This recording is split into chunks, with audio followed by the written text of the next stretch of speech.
Hi అండి, నమస్తే. Welcome to our channel. ఈరోజు వీడియోలో చికెన్ కర్రీ రెసిపీని ఎలా చేసుకోవాలో చెప్తానండి.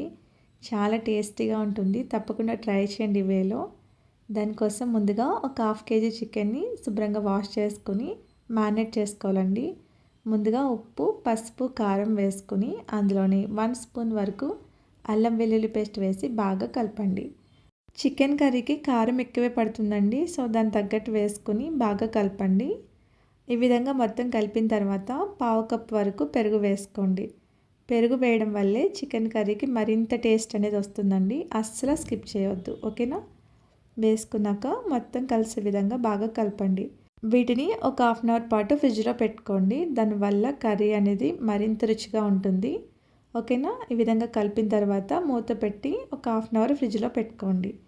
నెక్స్ట్ మసాలా కోసం కడాయిలో దాల్చిన చెక్క, 5 లవంగాలు, 5 ఇలాచి, 2 స్పూన్ల వరకు ధనియాలు వేసుకుని వాటిని దోరగా వేయించుకొని చల్లారిన తర్వాత మిక్సీ పట్టుకోవాలండి. ఈ కర్రీకి ఈ మసాలా అయితే సరిపోతుందండి. దీనివల్ల టేస్ట్ అయితే చాలా బాగుంటుంది. ఈసారి జీలకర్ర స్కిప్ చేసి ట్రై చేయండి. చాలా అంటే చాలా టేస్టీగా ఉంటుంది, ఓకేనా? సో కర్రీ కోసం కడాయిలో ఆయిల్ వేసుకొని ఒక 4-5 బిర్యానీ ఆకులు వేసి ఫ్రై చేసుకోండి. ఈ కర్రీకి ఆయిల్ ఎక్కువే పడుతుందండి. నెక్స్ట్ 4-5 పచ్చిమిర్చీలకలు, 2 రెమ్మల కరివేపాకు వేసుకుని బాగా ఫ్రై చేయండి. కారం లేనివైతే ఒక 6 వరకు వేసుకోండి. ఇవి బాగా ఫ్రై అయినాక కట్ చేసినటువంటి ఆనియన్ ముక్కలు వేసుకోండి. ఇక్కడ గ్రేవీ ఎక్కువగా కావాలనుకుంటే ఒక 4-5 ఆనియన్స్ వేసుకోండి. నేను వచ్చేసి 4 మీడియం సైజ్ ఆనియన్స్ వేసానండి. వీటిని 1 మినిట్ పాటు హై ఫ్లేమ్లో పెట్టి బాగా ఫ్రై చేయండి. ఇక్కడ ఆనియన్స్ అనేవి మంచి కలర్లో ఫ్రై అవ్వాలండి. ఈ విధంగా ఫ్రై చేసిన తర్వాత అందులో కొద్దిగా సాల్ట్, పసుపు వేసుకుని బాగా కలుపుకొని మూత పెట్టి లో ఫ్లేమ్లో ఆనియన్స్ని మగ్గించుకోండి. మంచి కలర్లో రావాలండి. సో ఇక్కడ ఆనియన్స్ ఎంత బాగా ఫ్రై అయితే చికెన్ కర్రీ అంత టేస్టీగా ఉంటుంది, ఓకేనా? ఈ విధంగా ఫ్రై అయిన తర్వాత అందులో మరొకసారి 1 స్పూన్ వరకు అల్లం వెల్లుల్లి పేస్ట్ వేసుకొని పచ్చి వాసన పోయే వరకు ఫ్రై చేసుకోండి. ఇక్కడ మనం అల్లం వెల్లుల్లి పేస్ట్ 2 సార్లు వేస్తున్నామండి. సో ఖచ్చితంగా వేయాలి ఈ కర్రీ టేస్ట్ కోసం, ఓకేనా? ఈ విధంగా ఫ్రై చేసినాక మ్యారినేట్ చేసినటువంటి చికెన్ ముక్కలు వేసుకోండి. ఇక్కడ మీకు చికెన్ అనేది చాలా సాఫ్ట్గా రావాలంటే ఖచ్చితంగా ఒక హాఫ్ అన్ అవర్ పాటు ఫ్రిడ్జ్లో పెట్టుకోవాలండి.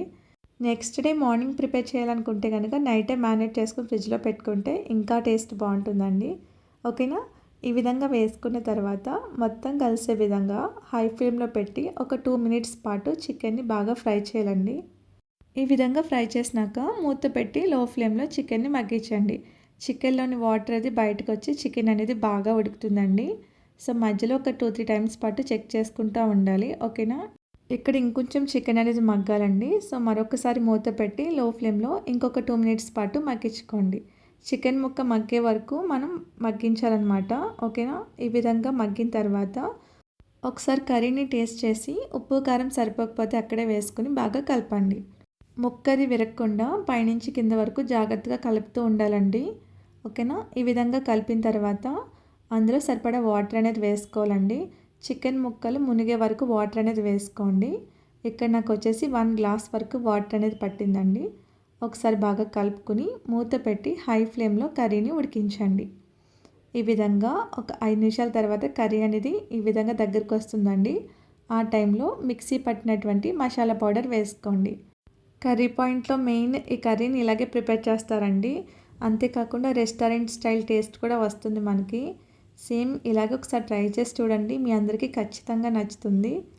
ఈ విధంగా మసాలా పౌడర్ వేసాక ఒకసారి బాగా కలుపుకొని మసాలా మొత్తం కలిసే విధంగా బాగా కలపండి. ఈ విధంగా కలిపిన తర్వాత మూత పెట్టి మీడియం ఫ్లేమ్లో ఒక 5 మినిట్స్ పాటు మగ్గించండి. మధ్యలో చెక్ చేస్తూ ఉండండి. ఫైనల్గా కర్రీ అనేది దగ్గర పడిందండి. చాలా బాగా ఉడికిందనమాట.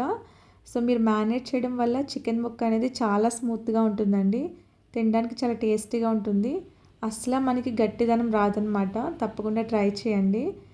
గ్రేవీ అనేది ఇంకొంచెం థిక్గా కావాలనుకుంటే ఒకసారి గరిటెతో బాగా మిక్స్ చేసుకొని మూత పెట్టి లో ఫ్లేమ్లో ఇంకొక 2 మినిట్స్ పాటు కర్రీని ఉడికించండి, ఓకేనా?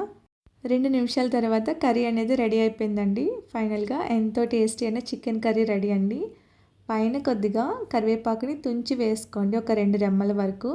దానివల్ల టేస్ట్ అనేది మరింత బాగుంటుంది. ఇక్కడ కొత్తిమీర ప్లేస్లో కరివేపాకే వేసుకోవాలన్నమాట చికెన్ కర్రీకి. ఓకేనా, ఖచ్చితంగా ట్రై చేయండి. చాలా అంటే చాలా టేస్టీగా ఉంటుంది. పిల్లలు కూడా చాలా ఇష్టంగా తింటారు. వీడియో నచ్చితే లైక్ చేయండి. Thank you.